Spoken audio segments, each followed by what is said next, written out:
चिंता होगी, कि बन ध्यान पड़ गई कि भाई अबे चुनाव तो क्यों आतू, तो अबे अनशन बयान देवे, तो भाई एन की स्थिति में माहौल बिगाड़न को भी वे प्रयास कर सके, ये बात की सावचेत आपने राखनी है। भाई न मत करो यार, चूचाड़ो कर तो रही। अभी वो ये प्रयास कर सकते हैं कि भाई दो समुदाय, दो जातियां आपस में लड़ ले, माहौल खराब हो जाए, किसी मीटिंग के अंदर कुछ खराब कर दें, और इतने डेस्परेट हो रखे हैं कि आज की तारीख में वो अपने आप पे भी जानलेवा हमला करवा करके दिखवा सकते हैं कि साहब करवाने वाले रेवत डांगा जी थे। हमारे पास में केवल मात्र कुछ घंटे का समय है, उसके बाद में पोलिंग शुरू हो जाएगी। माहौल जो उन्होंने देखा है, चाहे वो कहीं पर भी गए और चाहे हम कहीं पर भी गए, हम देख रहे हैं जैसा आज यहाँ पर जन सैलाब उभर करके आया है। खीवसर में आप हमेशा जिता करके भेजते हो भारतीय जनता पार्टी को, रेवत डांगा जी को भी जिताया था, मुझे भी बहुत अच्छा समर्थन दिया था, और अब की बार राजा साहब मंत्री बने हुए और इन्होंने इतने काम करवाए हैं कि उसके अंदर मैं समझती हूँ कि कुछ इजाफा ही हुआ होगा अपनी पिछली बार से जो वोट थे उसके अंदर। अभी दुर्ग सिंह जी कह रहे थे, कहते भाई मैं आया तो तुम्हारा जीव सो रहा हुआ। दुर्ग सिंह जी, समाज की एक बहुत बड़ी खूबसूरती है कि जब लोग जुड़ते दिखते हैं तो हर आदमी जो अच्छा संयम रखने वाला इंसान होता है, एक सभ्य इंसान होता है, एक सभ्य समाज का व्यक्ति होता है, वो हमेशा खुश होता है कि भाई एक मानसिकता के लोग आकर के साथ में जुड़े। आज सबसे बड़ी खूबसूरती है, इस मंच के ऊपर 36 कौम के लोग विराजमान है और मेरे सामने 36 कौम के वोटर विराजमान है। ये सबसे बड़ी ताकत है भारतीय जनता पार्टी की, ये सबसे बड़ी ताकत है लोकतंत्र की। आप वोट दोगे, जिता करके भेजोगे, विधानसभा में पहुंचेंगे रेवत डांगा जी, और आप सबके प्रतिनिधि बन करके वहां पे विधानसभा में आप सबकी बात करेंगे। साधारण परिवार से आते हैं, किसान परिवार से आते हैं, और मुझे नहीं लगता कि कहीं किसी तरीके की कोई शंका होनी चाहिए। इनके सामने वाले नेताजी ने इन पे तरह तरह के आरोप लगाए, मैं कहती हूँ कि उन्होंने किसी को नहीं बख्शा।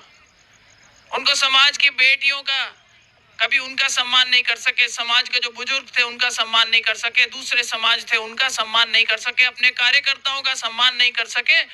जब तक पंचायत समिति के टिकट देने थे तब तक तो रेवत डांगा जी और जगदीश जी ठीक थे, लेकिन जब प्रधानी की बात आई तो उनको लग रहा था कि ये ठीक नहीं है। जब ये प्रधानी का टिकट मांगने लगे, उनको मना किया, ये छोड़ करके चले गए। रेवत डांगा जी बहुत मुश्किल से आए, उनको तब भी लग रहा था कि शायद नेताजी मान जाएंगे, पर इनको भी काटा पींच रखा था।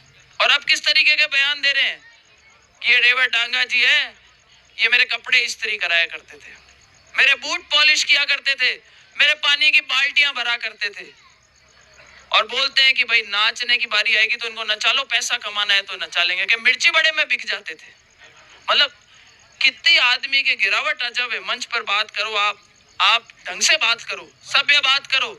आप प्रधान रहे हुए हैं, आज एक हिंदुस्तान की क्या दुनिया की सबसे बड़ी पार्टी के अंदर दूसरी बार अगर प्रत्याशी बना करके आप लोगों के बीच में भेजा है तो वह आप लोगों के सर्वे के आधार पर भेजा है।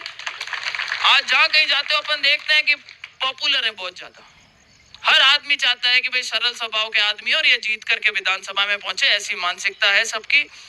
और उसके बाद में अभी राजा साहब एक उन्होंने बयान दिया जो मुझे बड़ा अजीब लगा और इसको आपको भी समझना पड़ेगा। बोले कहीं हुए मैं दिल्ली में बैठू जना दिल्ली का बीजेपी का जगह नेता बहु हाथ मिला ले जना पीछ और पानी काट दूं बारे। अब मुझे एक बात बताओ कि दिल्ली के नेता क्यों आपसे करेंगे ऐसी साठ गांठ?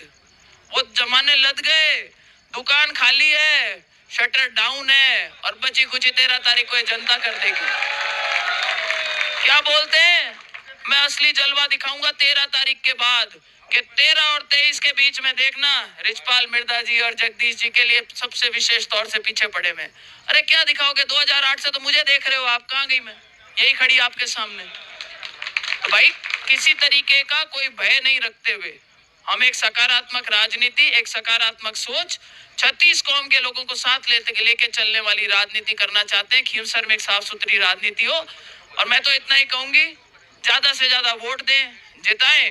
इस मंच पर जो नेता विराजमान है उन सब का मान बढ़ेगा, हम सब का मान बढ़ेगा। आपके कहीं हुए को वोट मांगना है तो थाने को मांगो, जरा मांगे काम कौन चल यार। ऐसी का वोटा ने ठगाऊं को और प्रयास करे, क्या 3 मूर्तियां लगाऊं, अंबेडकर जी की 3 मूर्तियां। जल्दी याद आया भाई, बहुत जल्दी याद आया।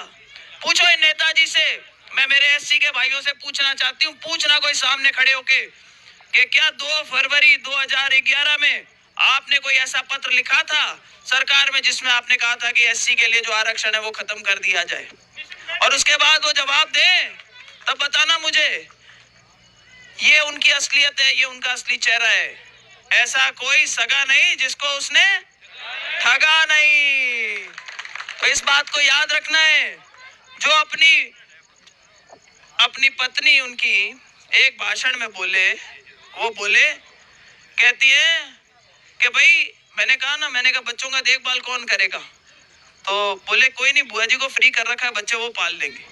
तो उन्होंने तो अपने बच्चे भी मेरे पास में छोड़ने की बात कर दी। राजनीति इतना डाफा चूक करती है आदमी को।